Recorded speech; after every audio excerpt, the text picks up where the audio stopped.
냠제 점보도 유미종 또는 점보가 자다 다그러 다른 전도 실문도 또만 제자라기 숑살. To liberate sentient beings, please generate the supreme bodhicitta before we start today's teaching. First, let us now recite the sacred Tibetan transmission of the Lotus Sutra, a profound and ancient text. Shariva Dejansa Bagyala Rengaji Lander Tavi Chup Tamba Sonso, Undertate Huena Adungari Talametona Gyala Rengam Jong.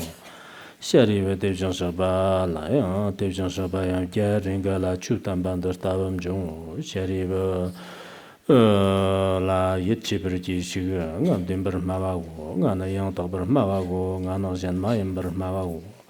Shariva Dejansa Badimber Conde Shapana Tondo Conde Chipercao, Tichirina Shariva, Nitzik Tambatan, Jobadan Hueda, Nasotan Talam Kibana Gaton, the Kachuram de Shabana, Dr. Mitchan Stoki Shoyer Mayan Beecher, the Shariva de Tavana, Dejansa Kimber Shavago, Tichirina Shariva. Shava Chidam Sheba Chidam Shava Chimbo Dam Sheba Chimbo Shava Kandam Sheba Ganga, Dejan Soba Rapjamba and the Borzoba Santi. Jitendo Joy Jero, Jeriva Dejan Shabi Shava Chibodam Sheba Chibodam Shava Chimbo Chibodam Sheba Chimbo Chibarkan Sheva Ganga, Dejan Soba Rapjamba and the Borzoba Santi, Jitendo Jonga Kan Jena Tena. Semchin Nama Dejan Shaba Yishim Tongayan Tabranzambra Zambazanta Jibi Shira Dejan Shaba Rapjamba and the Borzoba Santin Jitendum Jong Semchin Namlayan Dejan Shaba Yishim Tongayan Tabratambi Shira Dejan Shaba Rapjamba and the Borzoba Santin Jitendum Jong Semchin Nama Dejan Shaba Yishim Tongala Jibi Shira Dejan Shaba Rapjamba and the Borzoba Santi Jitendam Jong, Semchin Namna Dejan Shaba Yishim Tonga Konda Chipper Yi Shira, Dejan Shaba Rapjamba and the Borzoba Santin Jitendam Jong. Semchin Nama Dejan Shaba Yishim Tonga Lamdan Zipper Yi Shira, Dejan Shaba Rapjamba and the Borzoba Santin Jitendam Jong Arte. Shariva Tena Dejan Shaba Shava Chimbo Sheba Chimbo Shava Chimbo Dam Sheba Chimbo Dam Jitendam Jong.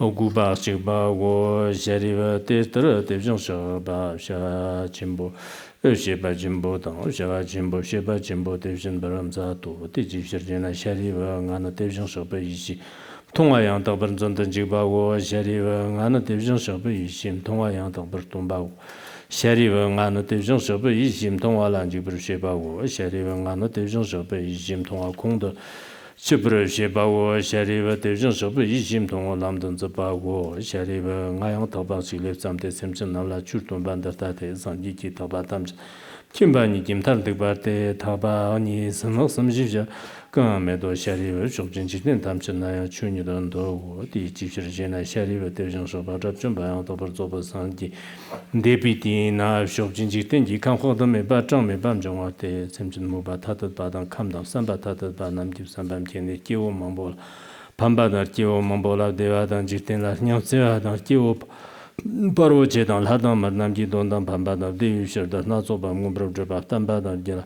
Shirdan Huedan Mubadan Ibi Tsigdan Tavlam Keba Namba Nazoji Chutambayang Sanji Jundandi Dida Tamjiyan Shariva Chula Zamne Semjin Namla Chutande Teander Tarte Sanji Taba Tamjim Kimbani Kim Tartik Bate Gang the Semjin Namla Dejan Shaba Yishim Tongani the Yang Dabarn Zandan Jibada Dejan Shaba Yishim Tongani Tombada Dejan Shaba Yishim Tongalan Jibada Dejan Shaba Yishi Tongani the Gonda Jibber Shibadan Zemjan Namla Dejan Shaba Yishim Tongani Lamdan Jibber Shibi Churtonte Shariva Dejan Shaba Rapjumbayan Dobar Zoba Sanji de Tamje Ganga Chute Dan Tubadan de Tamjedan Lana Me Bayan Dobar Zoba Shanchab the Tubaran Yurdo Shariva Mawati Na Chobjan Jitin Yikan Hoda Meba Chang Meba Dejan Shaba Rapjumbayan Dobar Zoba Sanji Kandam Jongwat Semchin Mubata the Badam Sambadan Kamda Kamnambada the Bib Sambam Tien, Tio Mombola Pambada, Tio Mombo Devadan Jitin Latnian Zevad, Tio Parmoche, Dan Ladam Namjiton de Sambadan, De Shir, Nazo Barjaba Tambada, Jedan Jedan Huedan, Omubadan, Ibitsigan, Talam Gimbanaba, Nazo Jichurton Berengiri, Sanji Jondan de Dotam Shekan, Sherivi Toba Chilip, Sam de Semjanala. Churtumbra Njera de Yander Tara Devjan Shaba Tam Jim Kimbani Jim Tartak Barte, Kandal Semjin Devjan Shaba. Yishim Tonganya Nayan Tambaran Jigdan Jigba Dan Devjan Shaba, Yishim Tonganya Tomba Dan Devjan Shaba, Yishim Tonganya Lanjik Bersheba. Devjan Shaba, Yishim Tonganya Konda Jeba Dan Devjan Shaba, Semjin Nama Devjan Shaba, Yishim Tonganya Lamdan Jibbershebi, Tombaran Jera de Shariva Mawana Devjan Shaba, Rapjun Bayan Tambar Zoba Sangete Dan. Semjin Kanda Chunyan Bade Tamji Jan Laname Bayan Shanjib the Mumbran Juro, Shariva Tartara, Shon Dina, Chojin Jitinji, Kanho the Meba, Jameba, Dana, Devjan Saba, Japjan Bayan, the Burzoba Sanji, Kanda Jidin, Sojan Jiba, Semjin Mambo Mubata, the Badan, Kamdan, Sambadan, Tatban, Gip Sambam Tiene, Stio Mambola Pambadan, Stio Mambo Pambadan, Deva, Jitin Lagnan Zeradan, Stio Parmochedan, Hadam, Namjitonda, Pambada, Devisha. Nazobam Gumbrib Dambadan, Yadan, Jadan, Huedan Mubat, Nibi Zigdan Talam Kebar, Nazoji Churton, Besan, Jordan, de Tamjian, Shari, Toba, Chile, some de Semjanala Churton, de Undertate, Toba Tamjin Kimbaniki, Tartik Bate, Kandak Semjanala, Devjan Shaba, Jim Tongani, the Antabaran Jitin Jibadan, Devjan Shaba, Jim Tongani, Tortumbadan, Devjan Shaba. Yishim Tonganya Lanjik Bershebadan, Yishi Devjan Shaba, Yishim Tonganya, the Konda Chebershebadan, Semjanala, Devjan Shaba, Yishim Tonganya, Lamdan Jibershebi, Churton de Shari, Tartarki, Devjan Shaba, Jabjumbayan, Doberzobasan, Yete Dole, Semjin Kang, Dawa, Junyan Bate, Dotamjian, Laname Bayan, Doberzoba, Jean Tobran, Gero Shari, Testavena. Testavena Devjan Shaba, Jabjumbayan, Doberzobasan, Yang Semjin, Mubata, Badan, Kamdam Sambata, Badam, Give Sambam Tine, Kio Mombola Pambada, Kio Mombo, Deadan, Jitin Larnian Zeadan, Kio Parmochedan, Ladam, Namjitonda, Pambadan, Devisher, Snatum, Umbrab Jabatambadan, Yadan, De Huedan, Devjan Shaba, Nibitzidan, Talam Kebanazo, Churtondo, Shariva, Yang Tabachilep Samde, Semjanala, Churtonde. Dartarte Santi Tamjin, Tamjim Jimbani, Jim Tartebate, Kandak Samjin, Nala, Devjan Shabi, Shim Tonganilla, Yang Tabaran Jibat, Devjan Shabi, Jim Tonganilla, Tombadan, Devjan Shabi, Jim Tonganilla, Jibar Jibadan, Devjan Shabi, Tonga Konda Jibar Jibadan, Samjin Nala, Devjan Shabi, Jim Tonganilla, Lamdan Jibar Jibi Churtonde, Shari. Semjin Kandaga Tartaran Dartaran, Junyamba, Tamji Jamlaname Bayan, Toborzoba, Shanchip, Tobaran, Giro, Shariva, Tavina, Janji, Jandar, River Shate, Darder Shajon Jite Kanayan, Tabanis, Doba Mednasum, Takalaji, Gonjan Devjan Shaba, Jumbayan, Toborzoba, Zandi, Namkara, Nigma, Lamjong, Semjin, Nigmagam, Number, Nigmagam, Tavi, Nigmagam, see Nigmagam, Shari, and the Tower, Karadan.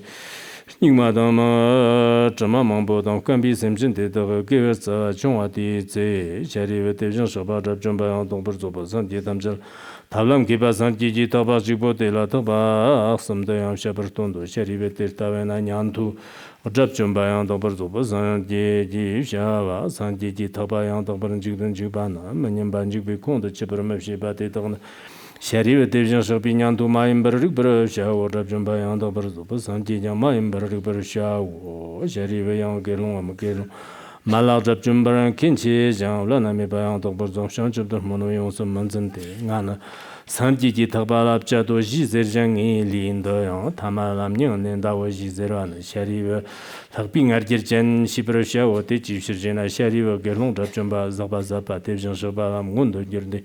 Chunda to ne tapper menjer kurkup meba kurkup mejani merete Devjan Shabayonsen yang lende ba mahtozo de jijirjena shariva Devjan Shabayonsen yang lende ba ti senam dorten dortav Zambagam Changi to per menjer de shariva de tavena Devjan Shabajab Jumbayan to Borzobasan dele chunda tezo meberan juro Sharive Ngalata Pertishi, Chibertishi, Tobertishi, Sharive Devjan Shabajab Jumba, Larzumber, Mala, Mete, Sharive Topandalo, Chidas attended Tava Santi Tobago, Tene Jumden de Giton de Giberton, Jansis Jabanda, Quapsar to.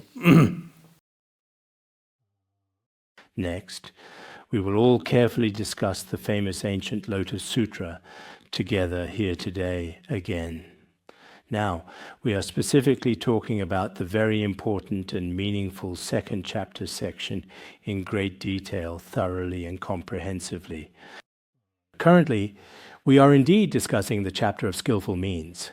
In the very important chapter of skillful means, the main primary focus is specifically on the many various skillful means and teaching methods of the compassionate Buddha.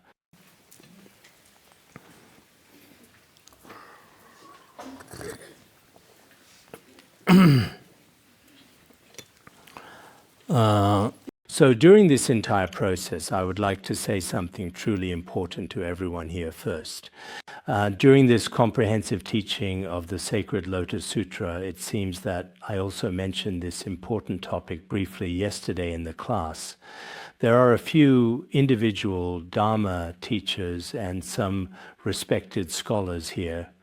This time, my detailed teaching of the Lotus Sutra has attracted quite a bit of positive attention worldwide. There are both positive and negative aspects to this. As for the positive side, I think that because the sacred Lotus Sutra, for such a very long time period historically, whether in our many different schools today or in traditional Tibetan Buddhism and ancient Chinese Buddhism, as well as in some other established traditions, it has indeed been taught, meticulously studied, and thoroughly researched. While there has certainly been some engagement with this, it is undeniably true that not very much has been done. Therefore, this time, everyone present should pay close and careful attention to it. In the coming future, relying on this kind of opportunity, it should inspire and motivate everyone. We should definitely say that in all important aspects, people will carefully listen, deeply contemplate, and diligently practice. As for some unfortunate negative aspects, some of them are widely found on the internet today. We all know that any information online, some people are truly wise and they consistently use their wisdom to thoughtfully debate and analyze things fairly, but there are also some others who just simply follow the crowd. What I mean is, as Buddhists, of course there are some with ulterior motives, or if they harbor other intentions, that is an entirely different matter altogether. However, if an individual genuinely and sincerely desires to promote or practice the profound teachings of Buddhism, regardless of which specific lineage they belong to or which particular disciple they are following, they shouldn't speak from their own personal standpoint. They should always speak from a truly fair and completely impartial position. And even more so, they shouldn't, for the sake of their own teacher, or for a particular individual disciple, say very harsh things that even ordinary people who don't study Buddhism wouldn't normally say at all. If that's really the case, such completely unnecessary mutual attacks are no different from what ordinary people do. So, the so-called arguments we frequently see online, those seemingly endless debates and these constant, often heated disputes, are really quite unnecessary. Therefore, I sincerely hope, as I mentioned and emphasized yesterday as well, if there are certain Dharma teachers who are promoting the Lotus Sutra, it is truly necessary for us to communicate separately. Within Buddhism, it is important to note that we engage in meaningful discussions, scholarly debate, and thoughtful commentary, just like carefully refining pure gold. This is a very good thing indeed, truly excellent. Of course, during this entire process, some people might actually say, this time, based on the authentic Tibetan version of the Lotus Sutra, I made slight adjustments to one or two chapters. There is a passage in the supplementary chapter that is not found in Kumarajiva's version, so I have added it here. They say that Buddhist scriptures cannot be altered, not even a single word, because they are considered sacred and unchangeable. Strictly speaking, there is indeed such a rule. But in actual reality, it's not that not a single word can be changed at all. If that were truly the case, then in the current Kumarajiva translation of the Lotus Sutra, including the verses in the Universal Gate chapter, as everyone knows, these specific sections were not present in Kumarajiva's original translation, but were subsequently added at a later point in time. There are also the important Devadatta chapter and the significant Purna chapter, where there are some notably differing historical accounts as well. So if this were really the actual case, then the various versions we circulate widely today might not be completely legitimate either. In some cases, where necessary, certain adjustments are made. This approach should not in any way violate the original intent or purpose, nor should it ever be accurately described or referred to as a compiled edition. As for what is called a compiled edition, later generations with their own biases have pieced together and added content out of context. This is something I do not praise either. However, for the sake of convenience and for future generations, some minor adjustments might be necessary indeed. This includes within our Tibetan Buddhism as well. There are many early translations and later translations that differ somewhat. Some of the early translations are quite ancient, and the later translators who followed them based their work on the earlier versions of the project and produced translations that are easier to understand. But in some cases, they incorporated content from the earlier versions. This happens. When necessary, certain mantras or words been added. For example, version of Medicine Buddha Sutra in the Han region, some things not in original Medicine Buddha Sutra, such as the names of the 8 great Bodhisattvas and some others. And in our Sutra of the 7 Medicine Buddhas, some of the mantras in there are also additions made in current recitations.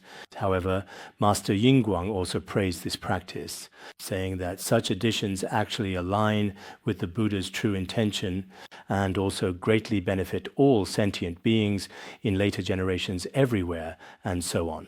This specifically includes the renowned Chinese Tiantai school's sacred Mahaparinirvana Sutra. You should already be quite familiar with the very important Mahaparinirvana Sutra.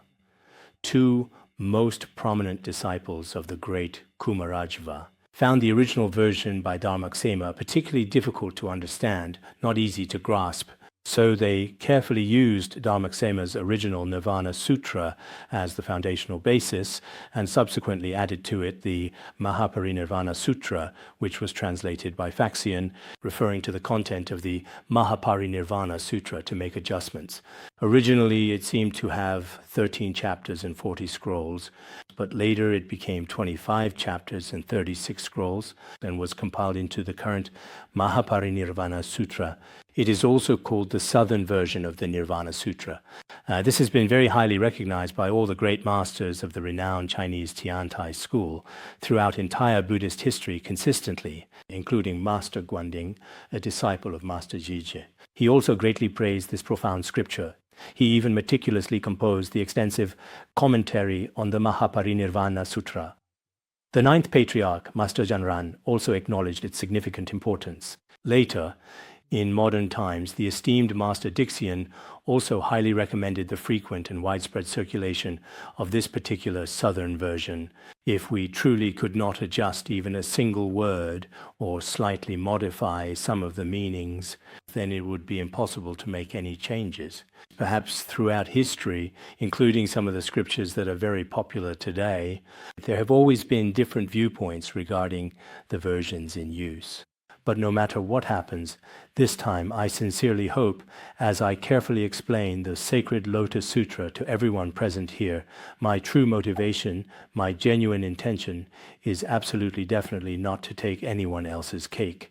Nor am I doing this for any particular school or specific tradition, including the Venerable Tiantai school, for which I hold a great deal of profound respect and admiration. If the great masters of the Tiantai school have any reasonable suggestions, I will also accept them. Now, as for the Lotus Sutra we are using, I am following the Tibetan version, and I will recite the transmission. There's no other way. I have to complete it in this manner. Otherwise, if I keep jumping around, it would be difficult for you all as well. But after I finish teaching, if anyone truly feels that this particular so-called compiled or revised version is not very appropriate or suitable, especially if some great masters of the Tiantai school find it unsuitable, then we can simply not circulate it in the future. Right now, we just have a few copies for our internal use. Actually, that's all very fine. I've received this kind of transmission, and this truly serves as a valuable record for history. In the future, those of us who have been fortunate enough to receive this kind of transmission should give an account of it. As long as one is clear in their heart, that's fine. Of course, recently some say the Tiantai school has no lineage, Dharma transmission has been lost. Such claims are unreasonable. Traditionally, in the Han region, there hasn't been a custom like in Tibetan Buddhism, where transmission is recited and emphasized. But in the Han region, every school and sect has its own Dharma lineage and its own transmission. Every place has its own unique way of doing things. So as disciples studying Tibetan Buddhism, we also shouldn't judge others too harshly. It's not as if only a certain school has a lineage and that this is legitimate while others are not. I've never thought that way. Precisely because of this, whether it's the Pure Land School or the Chan School, I have great respect for the eminent masters of all the Han Buddhist schools. I have great respect for them from the bottom of my heart. If I were really to engage in debate, perhaps, having studied logic for so many years, and also in the process of debating, I haven't particularly failed. Personally, I don't have any sense of fear, but I think as Buddhists, we are not about arguing. Endless and ongoing debates and disputes are like hollow echoes in an empty, vast valley, reverberating back and forth without any real meaning. And in this process, if greed or anger arises, that truly is definitely not the proper behavior of a genuine Buddhist practitioner. So I sincerely hope everyone can approach things fairly and reasonably towards all people everywhere. After all, there really aren't very many Buddhists to begin with worldwide. And in fact, many other people also deliberately take the opportunity to target the fragile spiritual lives of sincere Buddhists, stirring up unnecessary trouble in various harmful ways, picking out right and wrong among us constantly.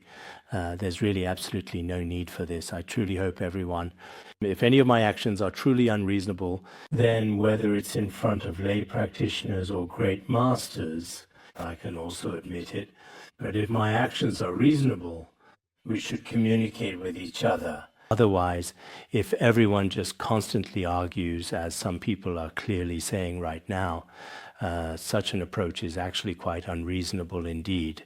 So here, I just want to express this particular thought briefly.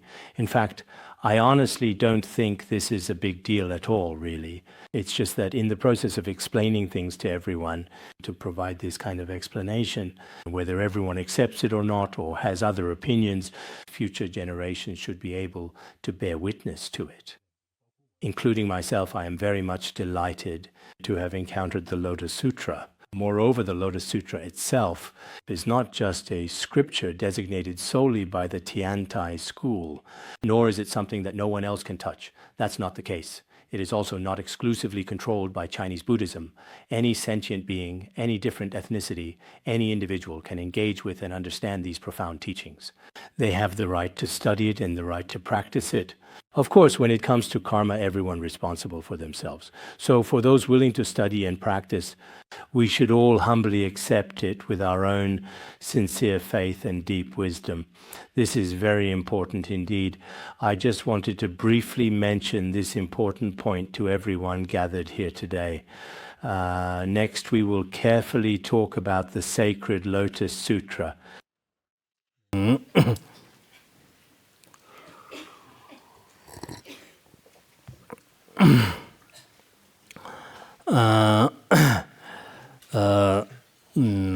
As we discussed earlier, at that particular time, the Venerable Shariputra also very much wanted to hear the teachings.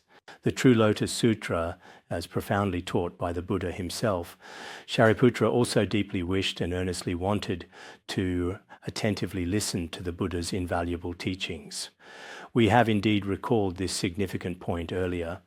Of course, when listening to the sacred Buddhist scriptures, no matter what the specific content may be, if one truly has a mindset of nitpicking or fault-finding, if one acknowledges the profound law of cause and effect according to the content of the sacred sutras, it should be that, especially for those individuals who are not proper vessels for the Dharma, or generally speaking, it is best not to teach them. This is very good. I remember in the alternative translation of the miscellaneous Agama Sutra, it says, there once was a person named Fan Li. He was someone who especially loved to find faults and imperfections. No matter what others did, he would always find something wrong. Even if others made no mistakes at all, he would still often nitpick. Later, he desperately wanted to find faults with the Shakyamuni Buddha intentionally. So he deliberately went to see the compassionate Shakyamuni Buddha. The enlightened Shakyamuni Buddha was giving a profound teaching at that very time. He really wanted to find faults. But then suddenly the Buddha stopped and did not continue teaching. So he asked, "Why aren't you teaching?"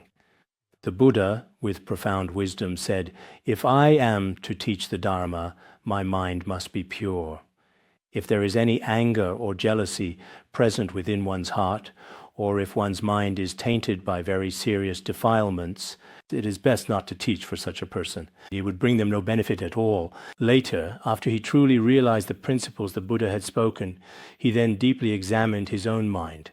He truly realized that his profound reason for coming to listen to the sacred teachings was not truly motivated by a pure intention. Instead, it was accompanied by intense anger and profound jealousy, a truly unsettling combination. Later, he became aware of himself and came to understand his own mind. He then began to repent. After he had purified himself as a vessel for the Dharma, the Buddha continued to teach. Therefore, wherever we may go, or whatever profound teachings we listen to, in actual fact, the law of cause and effect is something truly and deeply frightening. We should diligently strive to keep our minds pure and unblemished. If our own actions are not in complete accordance with the sacred Dharma, we should sincerely repent. For example, consider a bowl that we typically use to hold various things, or indeed any other kind of container. If it is dirty inside, no matter what you pour into it, the ultimate result will never truly be good. If it was originally unclean, but later you clean it by some means, then it can become useful. So here, let me also mention that this principle applies broadly and is very important to understand and consider. Before listening to the Dharma, we should carefully examine our own motivation again and again. This is extremely important. Next, the Buddha then tells the Venerable Shariputra that such wondrous Dharma is actually not something the Buddhas and Tathagatas speak of often. They only speak of it occasionally, and certainly not frequently, as one might expect. And even when they do, it is not for very long. This is just like the rare Udumbara flower. The Udumbara flower, also widely known as the epiphyllum, is said to bloom only for a very fleeting moment.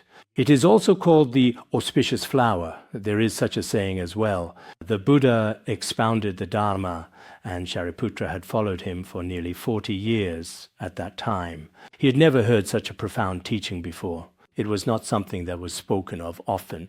The Lotus Sutra has always been especially profound and deeply significant throughout history. At that particular time, the esteemed Master Oyi also meticulously compiled the essence of the Lotus Assembly. But later, many people criticized him. They discussed the hidden intentions of Master Jigye and what later generations did. Later, Master Oyi, I remember he said a few things about this. He said that what each of the great masters before him had taught was because the spiritual capacities of sentient beings at the time were different. In different eras, these teachings have different meanings for sentient beings. He said people criticize him. By compiling this essence of the Lotus Assembly, he would be criticized. But the profound state of realization or deep wisdom that he himself truly understood and fully comprehended completely within his enlightened mind, no matter what, he felt he absolutely had to explain it to others. I remember he spoke at length about this in his preface. He also talked about the circumstances at the time when Master Oyi was promoting the Lotus Sutra, this wonderful Dharma. We are also mentioning here that a scripture like the Lotus Sutra was not something the Buddha spoke about often. He might mention it only occasionally. Eminent monks and great masters who came later did not teach it frequently. It was discussed from time to time, like the epiphyllum. This is to say how rare and difficult it is for such a thing to appear.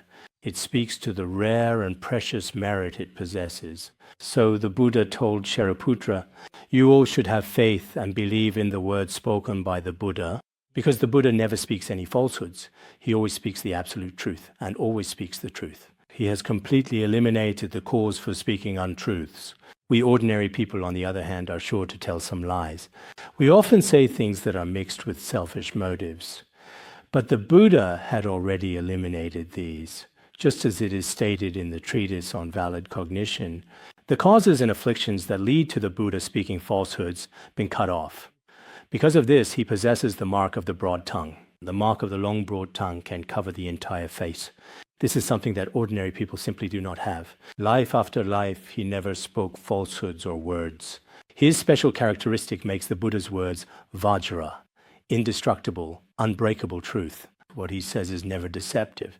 So you should truly believe that such teachings are indeed extremely rare and very precious. The Buddha told Shariputra that the teachings of all Buddhas are spoken in accordance with the capacities of sentient beings.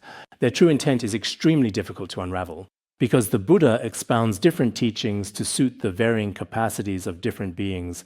For this reason, sometimes the Buddha might speak of things that do not actually exist as if they might exist, or speak of things not existent, yet for a being's capacity and inclination, he will say they exist. Therefore, intent, this kind of hidden meaning, is extremely difficult to unravel, extremely difficult to explain. We must understand that the Buddha's profound hidden intent is truly hard to comprehend. Why is this so? The Buddha said, with countless skillful means and various conditions, as well as various analogies, meaningful words, and so on, I have fully expounded the wondrous Dharma. Moreover, such teachings are not something that ordinary thinkers in the world can understand through conceptual analysis and discrimination. Those who are overly analytical and discriminating often rely on their discriminating thoughts, act according to their desires of greed, anger, ignorance, to speculate or make judgments. But this is indeed simply impossible. Only the most enlightened Buddhas and compassionate Bodhisattvas can truly and profoundly understand the Buddha's ultimate, hidden, and subtle intent.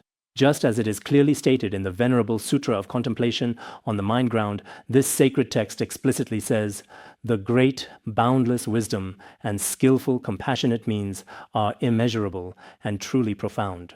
The Buddha's hidden intent is extremely difficult to fathom, not to mention, yes, ordinary beings, even the Śrāvakas and Pratyekabuddhas, are unable to fathom the Buddha's ultimate hidden intent. The ancient Ratnagotra Vibhaga text clearly says, this extremely profound enlightened state is not truly known by the two lesser vehicles at all. Such a profound state, the Buddha's most deeply profound awakened state, is not something that the Śrāvakas and Pratyekabuddhas of the two vehicles can understand. So sometimes, as ordinary sentient beings, we may often rely on our own discriminating thoughts and perceptions, and frequently try to speculate about the Buddha's profound and hidden intent. But this is indeed extremely difficult to fully comprehend, especially the profound Dharma taught by the Buddha. It inherently contains 4 distinct kinds of secrets and 4 specific kinds of intentions. These 4 secrets and 4 intentions each have their own distinct and very different purposes, and so on and so forth. Some things may seem unreasonable on the surface, but they are actually very helpful to many sentient beings. That is precisely why the Buddha would teach in this particular way.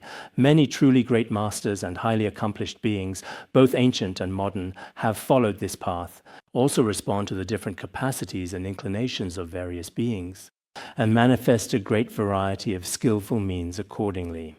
Because in this very important chapter on skillful means, the main focus is specifically on the Buddha's most compassionate, skillful methods.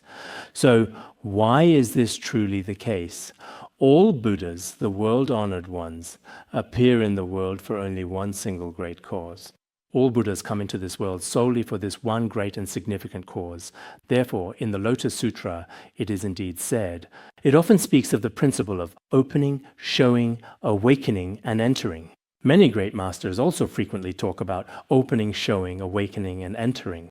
In fact, the main source is the Lotus Sutra. This includes the teachings given by certain masters in China today. The word teaching here refers to the first 2 characters in opening, showing, awakening, and entering. For example, when a Dharma teacher gives a lecture to everyone, a certain master gives a teaching, a certain Dharma teacher gives a teaching, or a certain lay practitioner gives a teaching, what is meant by opening here is breaking through ignorance. Many great masters also have this ability to break through ignorance. Originally, you were completely wrapped in a profound state of ignorance, and the process of truly breaking through that deep-seated ignorance, then what is precisely meant by showing, is the act of clearly pointing out and gently indicating your inherent fundamental nature of mind to you. For example, if there is a valuable piece of pure gold inside a securely closed box, opening the box is called opening. As for showing, it means clearly pointing out the gold that was already there.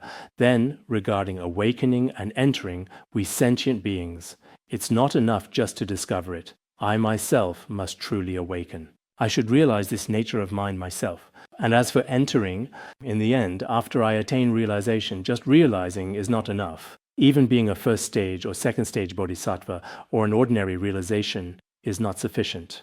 One must truly enter the Buddha's path, attain Buddhahood itself.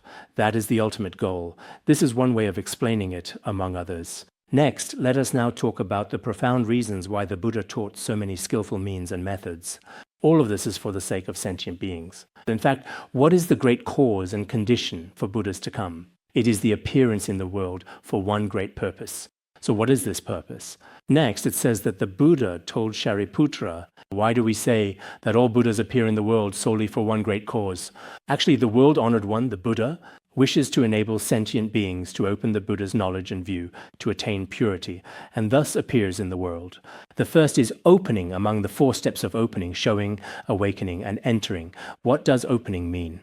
Why did the Buddha come to this world here? We sentient beings may have come to this world for the sake of living, lost and confused. But the Buddha came to this world with the main purpose of enabling sentient beings to truly open up to the Buddha's inherent knowledge and enlightened view, to recognize the Buddha's knowledge and view, so that they can truly attain purity. Originally, it was not that afflictions, the obstacles of what is known, and ignorance had already enveloped them. This opening up in the world is what is called opening. So what does showing mean? Wishing to clearly show all sentient beings the Buddha's profound knowledge and enlightened view completely. It is to directly point out and indicate the Buddha's ultimate divine perspective to all sentient beings everywhere. Therefore, the Buddha appears in the world. This is showing. Then what is awakening? Wishing to enable sentient beings to awaken to the Buddha's knowledge and view. In other words, to allow countless sentient beings to truly realize and awaken to the Buddha's knowledge and view. Now, the 4th crucial point is that he profoundly wishes all sentient beings to enter the Buddha's path of seeing, and thus appears in this world. That is why it is often said to open, to show, to awaken, and to enter. If we were to explain each of these terms separately, there would indeed be many different ways to interpret them. For example, in the past, there was a notable Chan master from the renowned Linji school, who frequently gave insightful teachings and provided valuable guidance to his disciples as well. He truly required everyone to practice very diligently. Don't come into this world just to eat, sleep, and chat. If you just pass the time like that, it's unreasonable. You must practice. According to the teaching of opening, showing, awakening, and entering in the Lotus Sutra, he would have his disciples answer him. Once upon a time, there was someone I think called the wise Master Chuquan, who respectfully asked him what opening, showing, awakening, and entering truly meant. At first, he just made him kneel down the whole entire time silently. Later, it seems he burned a stick of incense, but the disciple still couldn't answer. When the 2nd stick of incense was burning, he continued to ask, but the disciple still didn't answer. Then when it came to the 3rd stick of incense, he said, "Now I understand." "What do you understand?" the Chan master asked him one by one. He asked, "What have you opened?" He replied, "I have opened what is originally possessed." Then he subsequently asked the 2nd crucial question, "How do you adequately explain the act of showing?" He replied, "Showing what is originally not there." This inherent, originally possessed Buddha nature, if you truly observe it later, it actually never existed in the first place. Then what have you realized? I have realized existence and non-existence. What did he realize? There is neither existence nor non-existence. Finally, what did he enter? He said, entering and exiting without obstruction. This is a rather unique way of expression in the Linji school of Chan Buddhism. There are also such interpretations of opening, showing, realizing, and entering. This is a little different from the explanation I just gave. This opening, showing, realizing, and entering. I also briefly talked about it when I actually lectured on the Platform Sutra. Everyone here should also be truly aware of this. In short, it is only when one truly comes to realize the fundamental nature of the mind that one genuinely reaches the ultimate state of enlightenment and understanding. Back when we discussed the Platform Sutra, at that time, the 6th Patriarch gave some instructions to Phada. So what did he realize later? The Platform Sutra of the 6th Patriarch. Having recited 3,000 sutras, a single phrase from Kaoxi makes them vanish. He said, "I have recited 3,000 sutras, but it seems I still haven't truly recognized the nature of my own mind." Later, Kaoxi said a single phrase to him, the Platform Sutra of the 6th Patriarch. When the mind is deluded, the Lotus Sutra turns you. When the mind is awakened, you turn the Lotus Sutra. This profound verse truly led him to a state of complete and profound enlightenment. In the end, the teaching is, mind is Buddha, Buddha is mind. In other words, the mind itself is Buddha, and Buddha is the mind. He had already realized this principle. This is what is called revealing, instructing, awakening, and entering. When we discuss this scripture, sometimes we use the methods of Chan Buddhism or Vajrayana Buddhism. It's actually very good to use these methods for explanation. In fact, this kind of pith instruction, especially in our Vajrayana traditions, Chetsun Nyingtik Perfect Secret Wisdom, the Chetsun Nyingtik Perfect Secret Wisdom thoroughly explains it in great detail and at considerable length. There was once a pith instruction book on the Chetsun Nyingtik Perfect Secret Wisdom by Gongji Yundeng Gyatso, as well as by the Turton master Lerab Lingpa Trunle Tayet Sal. In the earliest times, the very first Buddhists. I taught this around the 1980s. There may still be a very small number of individuals here who are still alive, but only a truly minimal amount. Many have already departed from this pure and sacred land, a place of great tranquility and peace, and have also departed from the entire Saha world. I don't know if there are any left. Actually, some of the pith instructions in here, some of the direct pointing to mind instructions from the Chetsun Nyingtik Perfect Secret Wisdom are very similar in principle to those of the Lotus Sutra. Maifam Rinpoche, in the section on view in the Luminous Essence, when discerning the non-duality of purity and impurity, the text also cited some significant scriptural evidence from this important sutra. Perhaps everyone is already well aware of this particular point. Next, we will discuss in detail how the Buddha profoundly told Shariputra that all Buddhas appear in the world for such truly great causes and conditions, guiding all sentient beings towards enlightenment. Then the Buddha again told Shariputra that in fact the Buddhas and Tathagatas only truly teach and guide Bodhisattvas. The ultimate meaning is not that the main purpose of the Buddhas and Tathagatas is to let them attain the fruit of an arhat, to attain the fruit of a Pratyekabuddha. It is not that. Their most ultimate goal is we run a school. The ultimate goal is for everyone to eventually get into college. The primary purpose of much education is to help everyone eventually reach the highest spiritual level humanly possible today. This is the main ultimate objective indeed. Everything that is ever done is always for this one important thing. In other words, everything the compassionate Buddha actually does is entirely to enable sentient beings to ultimately attain and truly achieve Buddhahood. And only with the Buddha's insight does he reveal and awaken all sentient beings. So what is the purpose of becoming a Buddha? It is to enlighten sentient beings. Apart from this, it's not that after attaining full Buddhahood, the ultimate goal is to simply make him happy or to ensure these enlightened bodhisattvas have sufficient food and comfortable clothing. That is certainly not the true purpose. The profound purpose is to truly enlighten all sentient beings. The Buddha told Shariputra that the Tathagata, the enlightened one, uses the profound method of the one Buddha vehicle to teach the sacred Dharma to all sentient beings. There is no other vehicle, let alone 2 vehicles or 3 vehicles. These simply do not exist at all, because in the Lotus Sutra, the main and primary focus is on ultimately promoting the one vehicle, and only the one vehicle. This is exactly as clearly stated in the ancient Lankavatara Sutra text. The sacred Lankavatara Sutra specifically says, there is absolutely no real fundamental distinction among vehicles whatsoever. I speak of the one true ultimate vehicle. For the sake of skillfully guiding all sentient beings compassionately, I explain the various vehicles separately and appropriately. To guide sentient beings, many different vehicles were explained. Originally, there is no such thing as Mahayana or Hinayana vehicles. Within Hinayana, there are the Śrāvaka and Pratyekabuddha vehicles, and within Mahayana, there are the esoteric and exoteric vehicles. But all of these do not exist. There is no distinction in vehicles. The Buddha said, I only teach the one vehicle, the ultimate Dharma gate. This is the ultimate meaning of the Lotus Sutra. It is the principle of the Buddha vehicle. However, sentient beings cannot accept it all at once.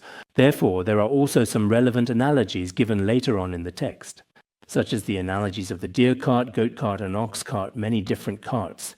Because each sentient being has a different capacity, for the sake of guiding sentient beings, many vehicles were taught. In the Vajrayana teachings of Tibetan Buddhism, there is talk of the 9 vehicles. These include the Śrāvaka, Pratyekabuddha, Bodhisattva vehicles, as well as the Kriya Tantra, Karya Tantra, and Yoga Tantra. There are also the Mahayoga, Anuyoga, and Atiyoga vehicles. Some scriptures even speak of countless vehicles describing an immeasurable variety of paths. As the Khenpo Jigme Phuntsok once taught, whether in pointing out instructions or the commentary on the luminous essence, those texts all discuss many, many vehicles. It's definitely not the famous luminous essence text at all. It's actually a detailed commentary on one of the ancient sacred tantras. Here, it clearly says there are not 3 vehicles, 4 vehicles, 2 vehicles, and so on. Therefore, the Buddha told Shariputra, all the Buddhas of all the 10 directions are truly indeed the same. It's not just Shakyamuni Buddha. What exactly do all the Buddhas of the 10 directions ultimately teach? It is, in essence, truly and indeed the one and only Buddha vehicle. The Buddha told Shariputra that the Buddhas of the past, with countless and boundless skillful means, using all kinds of profound analogies, various causes and conditions, and eloquent words to teach the profound Dharma to all sentient beings. And what do they ultimately teach? In the end, it is still the singular one vehicle Dharma. So, the Buddhas of the past, throughout history, there are countless Buddhas, and these Buddhas, they use all sorts of methods, analogies, and skillful means, as well as many diverse causal conditions, cases, and so on, ultimately enabling all sentient beings to fully realize the profound one-vehicle Dharma. So, what exactly is it that all these sentient beings hear from the Buddha? Ultimately, it is all the one vehicle. That is the Buddha vehicle of all-encompassing wisdom. What these sentient beings hear in the presence of the Tathagata is precisely this ultimate Dharma gate. The Buddha told Shariputra, it is the same principle. In the future, these Buddhas will also appear in the world. But they too will have countless immeasurable skillful means, as well as all kinds of causes and conditions, analogies and words. They will likewise expound the Buddha Dharma for sentient beings. And what exactly do they teach? It is also truly the one and only Buddha vehicle, which is the ultimate path to enlightenment. So what do these sentient beings hear from the Buddha? It is truly the ultimate, all-encompassing wisdom indeed. The Buddha told Shariputra likewise, whether in the present, the future, or the past, in the present, in countless, immeasurable, hundreds of thousands of millions of Buddha lands throughout the 10 directions, there are also many Buddhas, world-honored ones, who are dwelling in the world and turning the Dharma wheel. They too will benefit immeasurable, boundless sentient beings. In the Tibetan version, it says, benefiting and bringing happiness to sentient beings. Just now, we also mentioned that in the past, countless Buddhas benefited and brought happiness to sentient beings.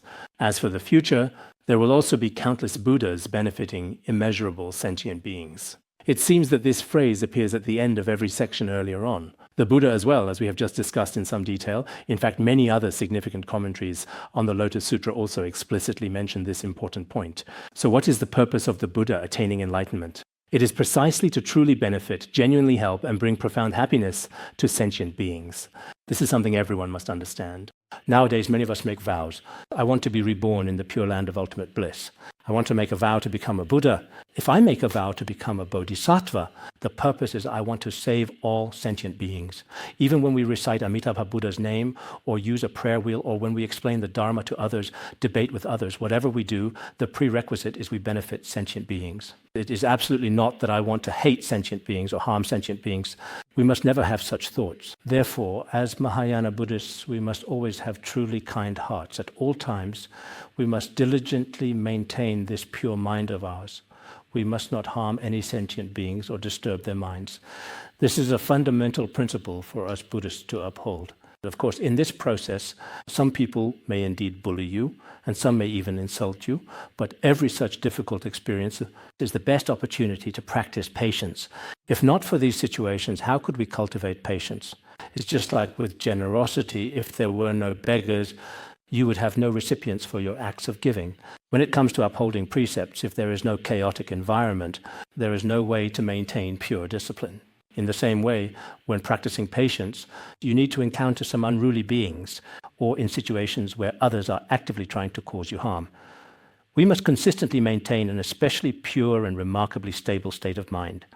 This includes those specific times when two of us go out together, or when we are engaged in the process of cooking a meal together, and one person is especially lazy, just sitting there without moving at all. Today you cook, and tomorrow you cook again. If things continue to go on like this, eventually some people will certainly, one Dharma friend said, He just sits there day in and day out doing absolutely nothing. And I find myself becoming incredibly heated, truly angry. What exactly does it mean to become heated, to become angry? Then he said, I confronted him and he just stopped talking. I said, not talking is good, just remain calm. No, that's definitely not okay at all. When he doesn't talk, I get even more angrier. I feel even much worse. It's absolutely true. Benefiting sentient beings. I sincerely hope that we devoted Mahayana Buddhists at any given time, when we encounter sentient beings, when sentient beings appear before us, can maintain this kind of calm state of mind. Of course, as ordinary people, at the very beginning, for example, if someone suddenly starts to physically hit you, or someone attempts to forcefully take your personal belongings, then what do? You might feel uncomfortable inside, but you can completely calm your mind. How did the Buddha act back then? How did the great masters and eminent monks of past generations give away their bodies? Even if someone takes my things, in reality, they are just external possessions. Even if it's my own body, if my physical body is insulted or beaten by others unfairly, how should I properly view it spiritually? Especially during the difficult Cultural Revolution period in Chinese history, there were many, many truly great masters and eminent monks in Tibet who demonstrated remarkable inner strength and profound dedication in their spiritual practice. Of course, this kind of inner strength needs to be cultivated while you are studying. Otherwise, it's very much like a soldier who never truly trains in their daily life. When he actually gets to the battlefield, he will be unprepared and he becomes even more anxious and helpless. So sometimes when we look at Buddhists, their minds are especially restless and impulsive, and the anger that arises can be extremely severe. Of course, in very rare cases, some people might display such behavior to set an example for sentient beings, to help guide and transform them, so they might show certain appearances. But aside from that, when ordinary people like us truly experience our own afflictions arising, we still need to use many methods to settle our minds, settle like a tree. This is also very important. So here, benefiting sentient beings, just now, the future Buddha taught the one vehicle Dharma for their benefit, and past Buddhas also taught the one vehicle Dharma for their benefit. The present Buddhas as well. Right now, in the Pure Lands of the 10 Directions, there are countless Buddhas, and they too teach this ultimate one vehicle Dharma for the benefit of sentient beings. All these Buddhas, with their countless and varied skillful means, have appeared, as well as various causes and conditions, various analogies and words, to expound all dharmas for sentient beings. So what precisely are these dharmas that are truly being taught? It is indeed the one and only Buddha vehicle.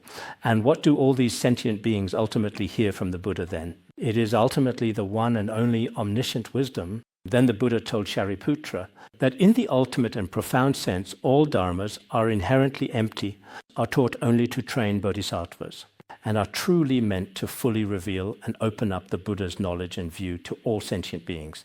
He wishes to use the Buddha's knowledge and view to enable sentient beings to truly realize enlightenment, to let sentient beings truly awaken to and enter the Buddha's knowledge and view. Here, it is also about opening, showing, awakening, and entering. The word open in the earlier part is not very explicit. But in fact, Shariputra, the Buddhas only teach and transform bodhisattvas. If we say only teach and transform, it means exclusively teaching and guiding bodhisattvas. That is to say, only opening up to and nurturing these enlightened beings. The objects of the Buddha's transformation, the objects of opening, showing, awakening, and entering, it is to help beings become bodhisattva and attain Buddhahood. This is our ultimate goal. Therefore, when we give rise to bodhicitta, we may, for the time being, just want to help others. Even if we encounter a pitiful, sentient being on the road and offer them a little comfort, a bit of happiness, this is also a kind of truly compassionate bodhisattva action on our part. But this is not the ultimate goal. Our goal is to truly lead these sentient beings onto the path of Buddhahood, to completely eradicate the afflictions and cognitive obscurations within our own mental mind stream. This is the goal. Therefore, when we study Mahayana Buddhism, every Buddhist should reflect, am I practicing for the sake of attaining Buddhahood? When I do things for sentient beings, is it truly to help them attain Buddhahood? For the time being, it is still necessary for us to interact with these sentient beings, whether it is by sharing chicken soup for the soul or any other kind of soup. Whether it's a flavorful 3-delicacy soup, a simple egg soup, a nutritious seaweed soup, a hearty cabbage soup, or a smooth tofu soup, they're all perfectly fine and can bring comfort and satisfaction. If it's not chicken soup, Other soups, of course, have their own distinct benefits as well, as everyone knows. They should inherently have their own nutritional value. But ultimately, however, we should help all sentient beings attain the most supreme and ultimate result. So, as we carefully study this profound sutra this time, each of us in our own lives, to encounter such a supreme singular vehicle of Dharma is truly rare and hard to come by. Only those with great merit can encounter it. So, in this particular case, we should also diligently apply the profound principle of opening, showing, awakening, and entering.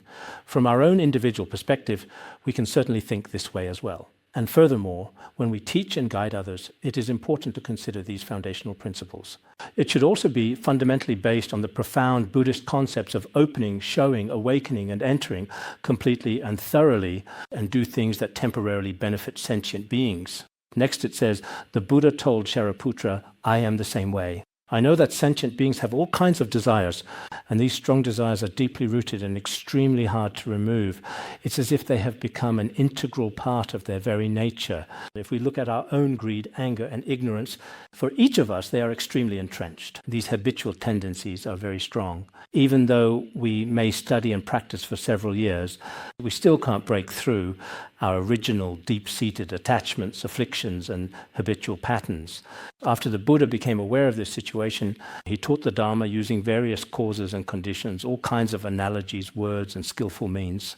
He knew that sentient beings are not easy to teach and transform, and that each being's habitual tendencies are also extremely severe. The Buddha told Shariputra that in this way, one attains the ultimate one vehicle, the Buddha vehicle, and that he teaches sentient beings the wisdom of all aspects.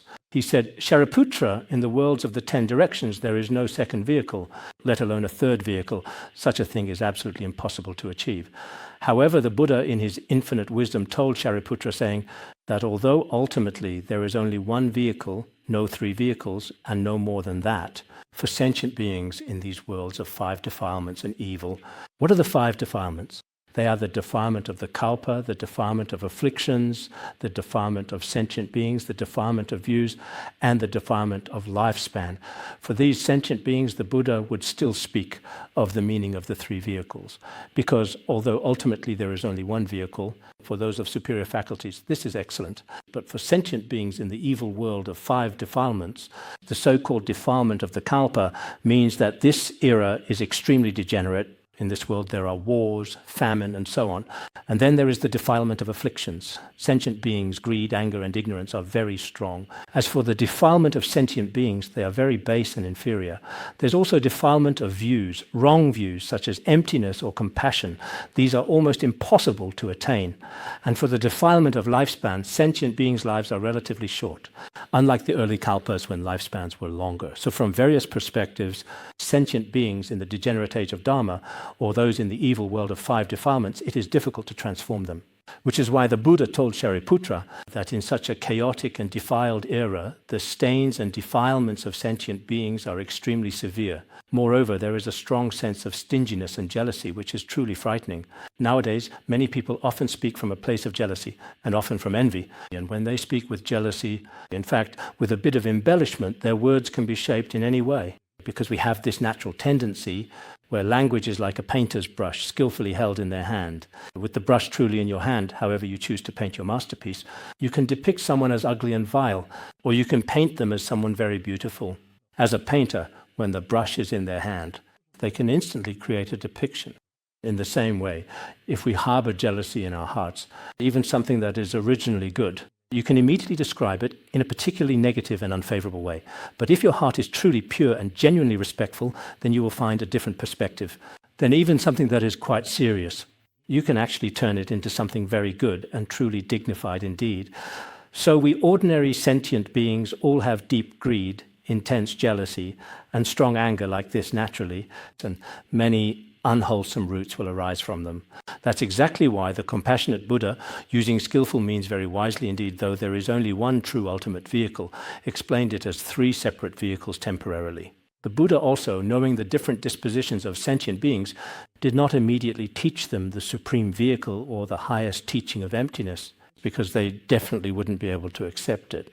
Therefore, he taught them the Dharma of the 3 vehicles.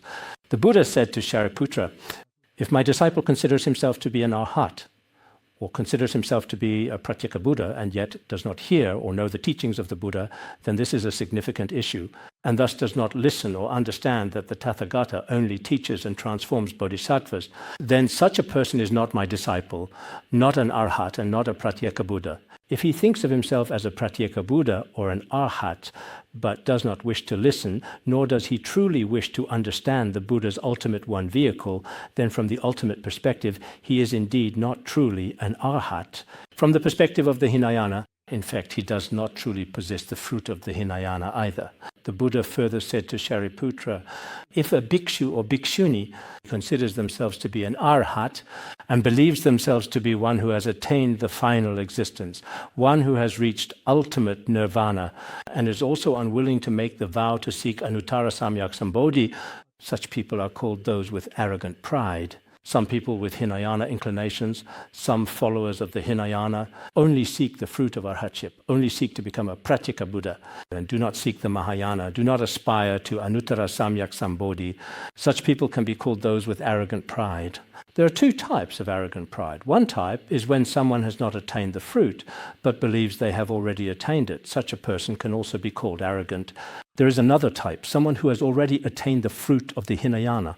They believe this is the case and they have truly attained it. But if they are unwilling to seek Buddhahood, this is also called being a person of arrogant pride. So why do we say this?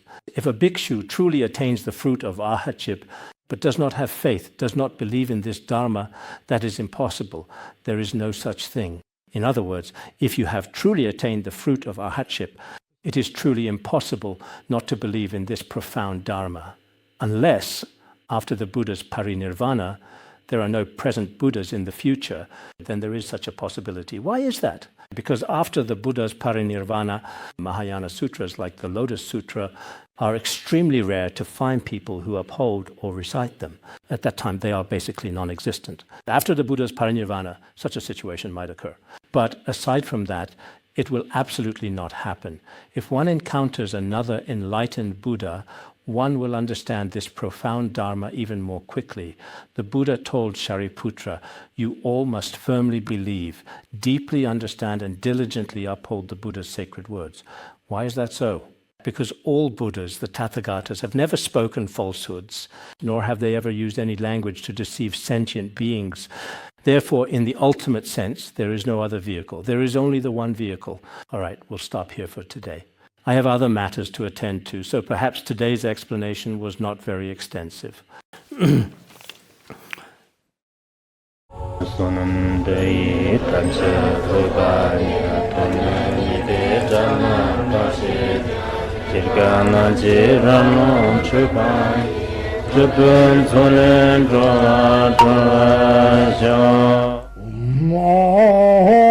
Bandangara Badna Sadarda Bandangara Badna Sada Bandangara Badna Sadarda